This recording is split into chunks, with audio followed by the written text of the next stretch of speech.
Hello guys, hello guys. Good morning po sa inyong lahat. Tayo po ay pupunta po tayo, magsisimba po tayo guys. Samahan niyo po ako guys. At bibili rin po tayo ng gulay na pang halo natin sa ulam natin guys. At mamimili rin po ako ng paninda sa palengke para po sa aking tindahan guys. Thank you very much po. Welcome to sa aking channel, Atitina Vlogs. Lagi po kayo nanonood. Salamat po.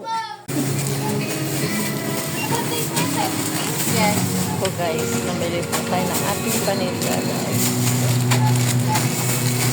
Panasan natin. Katapos natin magsimba guys. Yun po, namili po tayo guys.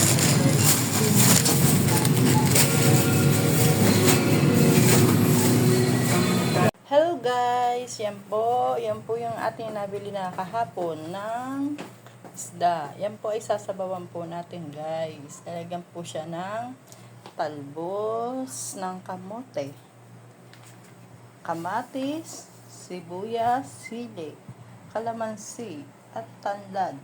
Yan po, lalagyan po natin siya ng tanlad para pumabango guys. Yan po ang pagkaluto ng ating isda guys. Sarap po yan guys. Ang ating isda na may tanlad. Yan.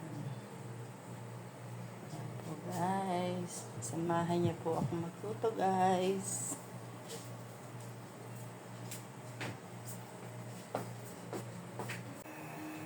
Yan po guys. Ito na po ang ating sibuyas, kamatis, sili. Nahalo na po natin yan guys. At ito naman po yung kalamansi guys. Nahiwa ko na rin po siya guys. Yan po. Nahiwa ko na rin po yung kalamansi guys. Nilalagay na po natin dito. Guys. Gamitan po natin siya guys ng tinidor para po masala po ang kanyang butong. Para hindi po siya masama guys. Okay.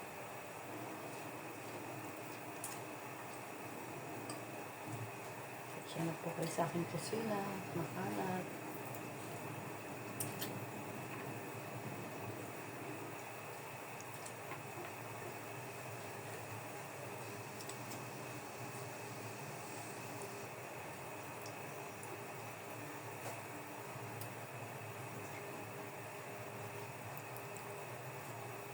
Busin po natin ang kalamansi. Mga ano po ito. 10 pieces na kalamansi po nilagay natin guys. Para lumasa siya. Gusto ko kasi maasim na sinigang.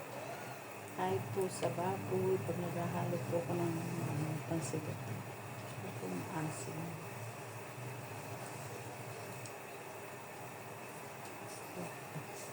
Yan po guys, nalagay na po natin guys ang ating kalamansi, sibuyas, kamatis, sili.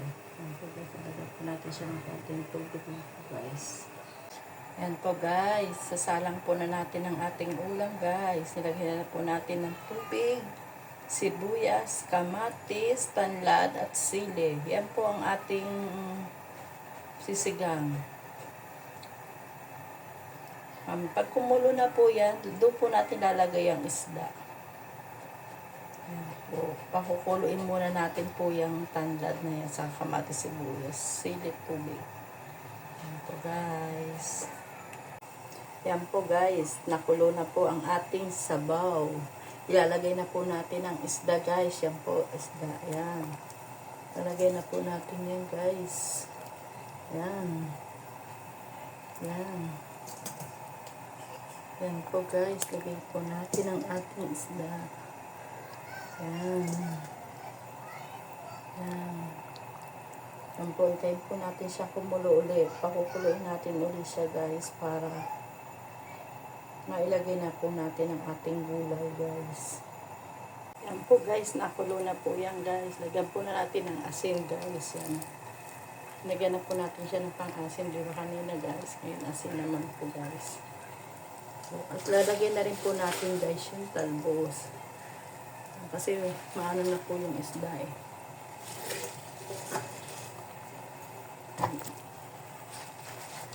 po natin ang talbos. Ang daming talbos po guys. Masarap po yan guys. Pag maraming talbos, masarap. Yan. Yan. Isang kulo na lang po yan guys. Maluluto na po yan. Kasi ang isda madali na natin maluluto guys.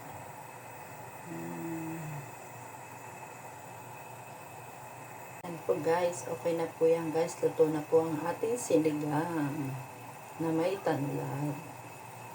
Yan po guys, luto na. Kain na po tayo guys. Kakain na po tayo.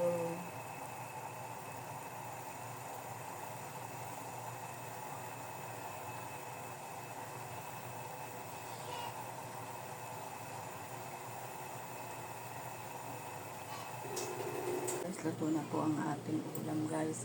Kakain na po tayo guys. Siyempre. Ito na po ang ating ulam guys. Yan po guys. May sili po tayo. Saka patis. Yan po. Yan guys. Kakain na po tayo guys. Kain po tayo.